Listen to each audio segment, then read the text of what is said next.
আর আপনারা দেখতে পাচ্ছেন যে সাধারণ যাত্রী লাইনটা কিন্তু অলরেডি ছেড়ে দিল।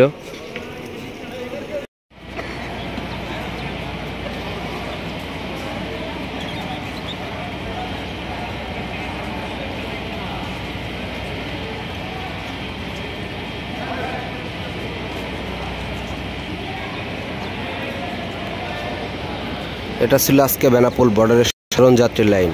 আর দেখতে পাচ্ছেন একদম কিন্তু সাধারণ যাত্রী লাইন ছিল একদম কম। আর যে এক্ষুনি কিন্তু এই যে পুরো ফাঁকা হয়ে যাবে এই এরিয়াটা।